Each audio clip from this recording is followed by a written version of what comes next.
পাবনারই সন্তান। গতকালকের আগের দিন পাবনার একটা সন্তান তরুণ আলেমে দ্বীন এই সুজানগরের রায়পুর গ্রামের সন্তান মোস্তফা সেলিম ভাই আমাদের বগুড়া জামিল মাদ্রাসায় পড়েছে। সকালবেলায় বগুড়া জামিল মাদ্রাসা যাওয়ার জন্য রওনা দিয়েছে মোটর সাইকেল নিয়ে। সুজানগর থেকে রওনা দিছে এই যে মান্নান নগর হয়ে রানীর হাট দিয়া যাবে বগুড়াতে। চিনেননি আপনার এলাকা? মান্নান নগর দিয়ে রওনা দিছে। আমাদের এলাকার ভিতরে রানীর হাট পাওয়ার আগে বন্তার তালমের ভিতরে মাঝামাঝি জায়গায় জিক্সার গাড়ি ছিল, সুজুকি জিক্সার গাড়ি। কিভাবে দুনিয়ার থেকে বিদায় হয়ে গেছে কেউ জানে না। মোটর সাইকেল সোজাটা যাইয়া গাছের সাথে লেগে তার মাথার ভিতরে একটু আঘাত পাইছে। নাক দেওয়ার সাথে সাথে রক্তগুলো পড়তেছে। মোটর সাইকেল পড়ে আছে, মোটর সাইকেল জায়গায় পড়ে আছে। লোকজনগুলো ধরাধরি করে ভ্যানের উপরে তুলতে তুলতেই দুনিয়ার থেকে একটা হেক্সি দিয়ে বিদায় হয়ে গেল। নানির হাটে যখন তার লাশটা নিয়ে গেছে ডাক্তাররা বলছে তার মৃত্যু হয়ে গেছে। রানীর হাটের মাছ আড়তের ভিতরে তার লাশটা শোয়া দিছে। আমি বাড়িতে আসছি, গ্রামের ভিতরে আসছি, একটা জমির কাজে আসছিলাম। যাওয়ার সময় দেখি মানুষগুলো হুমড়ি খেয়ে মানুষের লাশটা দেখার জন্য আসতেছে। যাইয়ার সাথে সাথে তার ছবিটা তুইলা ফেসবুকে দিয়ে দিলাম। তার এলাকাবাসীর খবর পাওয়া যায় কিনা। কিছুক্ষণ পরে আমাদের বগুড়া জামিল মাদ্রাসার সালাউদ্দিন মাসুদ ভাই ফোন করে বলল, আব্দুল্লাহ ওইটা আমার বন্ধু মানুষ, আমাদেরকে বলছে বগুড়ায় আমার ছোট ভাইকে ফুল দিয়া বলছে মাহমুদের সাথে লেখাপড়া করেছে। ওইটা আমার বন্ধু মানুষ মাহমুদকে বলছে ভাই আমি বগুড়ায় আসতেছি। মাহমুদ বলছে বন্ধু তাড়াতাড়ি করে আসো, কতদিন তোমারে দেখা পাই না, তুমি আসতে দুপুরে একসাথে খানা খাবো। তার 30 মিনিট পরেই তাদের কাছে ফোন চলে গেছে, আপনি এই মোবাইল ওয়ালার কে? মাহমুদ বলে এই মোবাইল ওয়ালার তো আমি বন্ধু। কি হইছে আবার একটু বলেন না?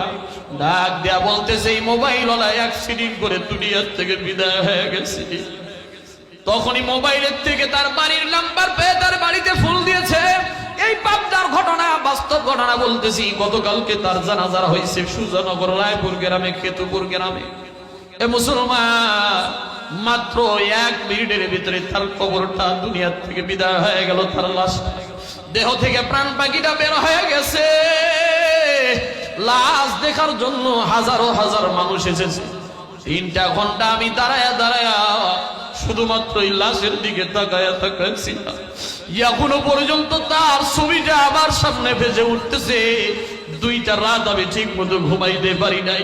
তার চেহারাটা দেখা যত রক্ত দিয়ে পুরা চেহারাটা একেবারে ক্ষত বিক্ষত হয়ে গেছে, অথচ শরীরে একটা আঘাত লাগে নাই, অন্য কোন জায়গায় একটাও আঘাত লাগে না। শুধুমাত্র তার চেহারার ভিতরে রক্তের ছাপ, নাক দিয়ে রক্তগুলো বের হয়ে দুনিয়ার থেকে বিদায় হয়ে গেল।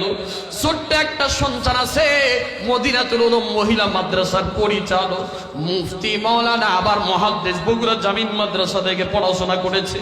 এ মুসলমান, এই তো দুনিয়া, 1 সেকেন্ডের কোনো ভরসা নাই। এই তো গতকালকের তাজা খবর বলতেছি। আপনারা অনেকেই মোবাইলের ভিতরে অনেক সঙ্গীত শুনেছেন।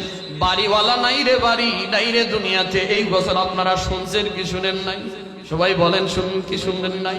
বাড়িওয়ালা নাই রে বাড়ি, নাই রে দুনিয়াতে। এই আলান গজল আপনারা অনেকেই শুনেছেন। একদিন তোমারই নাম মসজিদে হবে এলা। এরকম কত সঙ্গীত আপনারা শুনেছেন।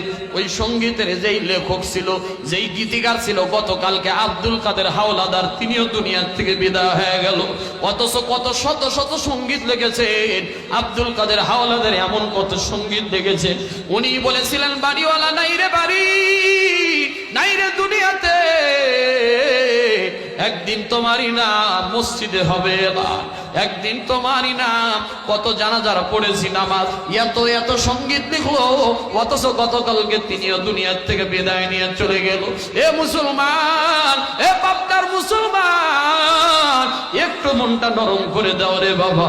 আপনিও কখন দুনিয়ার থেকে বিদায় হয়ে যাবে কারো কিন্তু জানা নাই আমিও কখন দুনিয়ার থেকে বিদায় হয়ে যাব।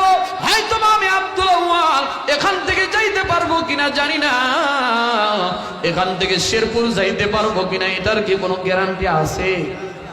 জোরে বলেন আছে? আপনারা যে বাড়িতে যাবেন এটার কি কোনো গ্যারান্টি আছে? না রে বাবা না, এইটার কোনো গ্যারান্টি নাই।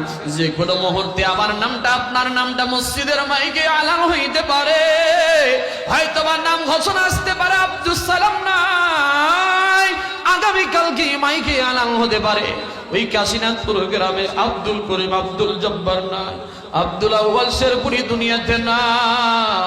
আমার আপন মানুষগুলো আমার জন্য বাঁশ বাগানের বাঁশ কাটার জন্য রেডি হয়ে যাবে। আমার আপন মানুষগুলো আমার জন্য গোরস্থানের কবর খনন করার জন্য রেডি হয়ে যাবে। আমার আপন মানুষগুলো কাশীনাথপুর বাজারে যায় যায় আমার জন্য কাপড়ের 3খানা কাপড় কিনে নিয়ে আসবে। হয়তোবা দামি কাপড়ও কিনবে না, বলবে বাড়াই যেহেতু চলে গেছে কবরেই তো মাটি দেওয়া লাগবে, দামি কাপড় কিনেই বা কি লাভ? কথা মান দেখ কিনা? আমার জন্য দামি গোসল করার জন্য দামি সাবানও কিনবে না, 3খানা কাপড় দিয়া গরম পানি জ্বলায়া, বড়ই পাতার গরম পানি জ্বলায়া জ্বলায়া কবরের ভিতরে আমারে খাটের ভিতরে শোয়া শোয়া গরম পানি দিয়ে আমার শরীরটাকে ধৌত করে দিবে, গরম পানি দিয়ে আমার গোসল করায়া দিবে। এমন গোসলের পর আর কোনোদিন আমার গোসল করা লাগবে না। আমারে গরম পানির গড়াই কাতার গরম পানি জ্বলায়া গোসল করায়া দিয়ে খাটনিরে উঠাবে, আপনারেও উঠাবে। আপনার আপন মানুষগুলো 4 জন কিন্তু কাদের ভিতরে তুইলা আপনারে মসজিদের পালকিতে নিয়া আপনার শেষ নামাজ পড়ার জন্য, জানাজার নামাজটা পড়ার জন্য রেডি হয়ে যাবে রে ভাই। এ মুসলমান, একটু মাথাটা নরম কইরা দিয়ে একটু নিজের মৃত্যুর কথাটা একটু স্মরণ করেন না রে ভাই। হয়তো বা আগামী কালকে আপনার নামটা মসজিদে আলান হয়ে গেলে আপনি ওই খাটের পাহারাদার হইতে পারে, আপনি ওই মৃত্যুর আসামি হইতে পারেন। আপনাকে উঠায়া উঠায়া আপনার আপন মানুষগুলো জানাজার নামাজ পড়ার জন্য যাবে। কত মানুষ বলবে, ফেসবুকে স্ট্যাটাস দিবে, হাই রে আব্দুল করিম কত ভালো ছিল, আব্দুল সালাম কত ভালো ছিল, আব্দুল জব্বার কত ভালো ছিল। কত মানুষ ব্যস্ততার তো হয়নি আপনার জানাজার নামাজেও আসবে না। কত মানুষ ফেসবুকে বইলা দিবে, কত মানুষ হয়তো বা জানাজার নামাজ করে মাটিও দিবে না। কথা মানে ঠিক কিনা? মাটিও দিবে না, ব্যস্ততার তো হয় দেয়া চলে যাবে। কত মানুষ মাটি দিতে আসবে, দেখতে আসবে, ওই 3খানা কাপড়ের ভিতরে জড়ায়া আপনারে চকলেটের মতো পেছায়া পেছায়া কবরের ভিতরে যখন রেখে আসবে রে ভাই, ওই কবরে কিন্তু কোনো কিছু দেখার কায়দা থাকবে না। ওই কবরে পাতিও থাকবে না, ওই কবরে সাথীও থাকবে না, ওই কবরে আপনার স্ত্রী থাকবে না, ওই কবরে আপনার সন্তান থাকবে না, ওই কবরে শুধুমাত্র থাকবে আপনার নিয়ে কাবুল। দুনিয়া থেকে কিচ্ছু নিয়ে কিন্তু কবরে যেতে পারবেন না। আপনার বাবা, অনেকের বাবা এখানে চলে গেছে, কবরের বাসিন্দা হয়ে গেছে, আছে না নাই? অনেকের মা কবরের বাসিন্দা হয়ে গেছে, অনেকে নিজের মায়ের কবরে নামাইছে, অনেকে নিজের সন্তানদের কবরে নামাইছে। এখানে এমন কোন মানুষ আছেন নেই দেখি মা কবরে গেছে? এমন কয়জন আছেন যাদের মা নাই? একটু হাত তুলেন তো। মা নাই দেখি একটু হাত তুলেন। আলহামদুলিল্লাহ নামান। আবার দেখি একটু